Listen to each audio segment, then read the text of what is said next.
Okay, let's talk about speed training. Speed training is absolutely critical for runners. Now that we're approaching, we're in the beginning of cross country, whether you're training for a fall marathon. Even if you're a middle distance runner, they may have a little bit of a different diet of speed training, but speed training is critical. Today we'll talk about cross country and distance runners. Okay, and how to incorporate it. This is a year-round thing that should be incorporated into training. As a coach with 2 decades plus experience, learning how to incorporate it, when to incorporate it, right, and why to incorporate it here and there is important, because at the end of the day, you want your athletes to become faster and faster and faster without necessarily having to do more and more and more and more volume. Okay, the training has to complement the rest of the training in order to make this possible. And speed development is an important part of the training.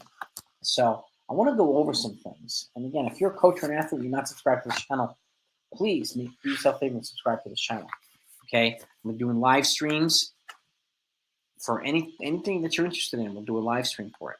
Okay, my direct email is blackbeltrunningcoach@gmail.com if you want to discuss any one of my videos. I've got over 400 here on this channel for half-mile training up to the marathon, all levels.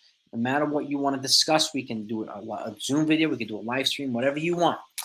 Okay, because I want to make sure that you understand fully how the training is broken down and why I do things the way I do, because I want you to make the best decisions possible in terms of progressing your own coaching, enhancing your own systems and philosophy and so on, because it might evolve over time. My philosophies evolve over the 2 decades too, and the more you learn, the better position you are to, again, make not only good decisions, but make adjustments as needed in a way that allows you to be creative and quickly responding to questions, having to make any type of adjustments in training, no matter what it is. The more info you have, the more knowledge you have, the better off you're going to be, the better coach you're going to become. And if you're self-coached, the better athlete you're going to become. And here's the thing too, and I'm looking down because I have my notebook here, and I want to make sure I'm getting my notes. So again, but how it's incorporated is absolutely important. Speed, when and where in training, and there's so many different ways you can do it. Whether it's starting, and I generally do 2 days of speed development after a couple weeks of base training. I'll do 5 times a 50 uphill one day, 5 times a 50 on the flat a couple days later. A good way to start speed development. They're both forms of speed training. Hill, a non-invasive way of building leg speed and leg power, and complementing with flat running. And then if you do that maybe 2 weeks, then you go to 5 times 100 for maybe 2 weeks. 5 times 150 a couple weeks. Then you go 5 times 200. And these are equal walk or equal jog recoveries. So you're walking or jogging the same distance that you're accelerating. So to ensure that you're getting adequate recovery. And then and when to do it is important too. It could be after an easy run, early week. This could also be a complement to a hard workout. Let's just say you do a really hard workout, long reps or whatever on Tuesday, and you're racing Saturday. This is something you can plug in on Thursday as a way of transitioning from the workout itself that you just did to the race without compromising your readiness for a race. This is also an important component of training to help balance out the longer volume workouts, the long runs, and a slow twitch type of activity.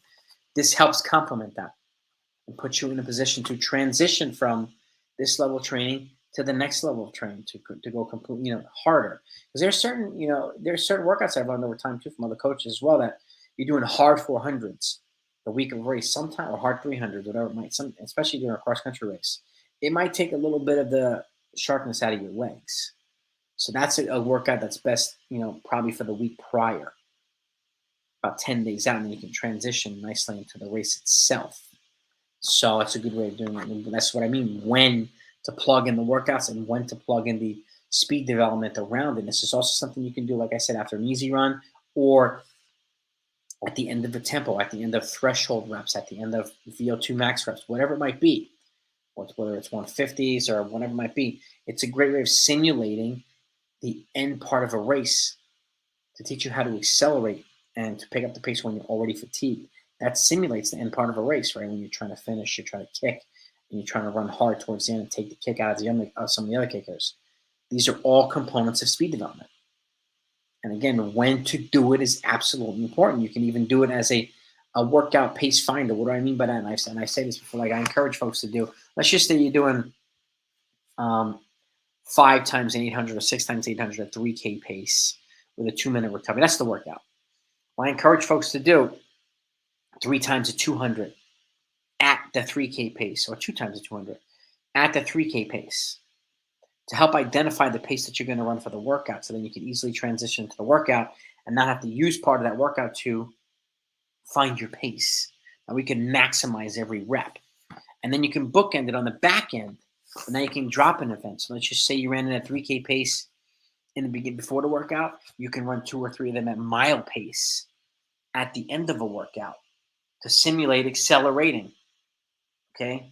And kicking. Because generally, if you're running a 10K, you can kick at 5K pace. That's good. If you're running a 5K, kick at 3K pace. That's great.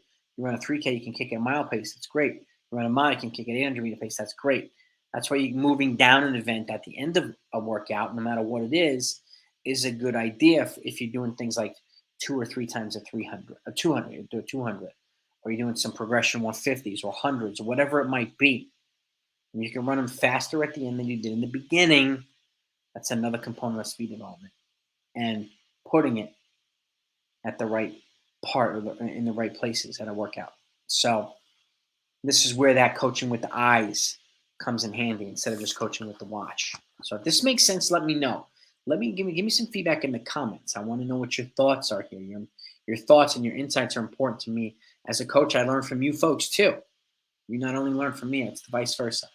And I appreciate any feedback I get and insight, because I think it's going to make us all better coaches at the end of the day. I'm here to help improve the running community. That's why I want to share as much information as possible with you, especially as coaches, to help you on your journey, to help you maybe think about some things they weren't thinking about before, right? That can help you along the way as a coach. Because at the end of the day, we want to improve the sport, okay?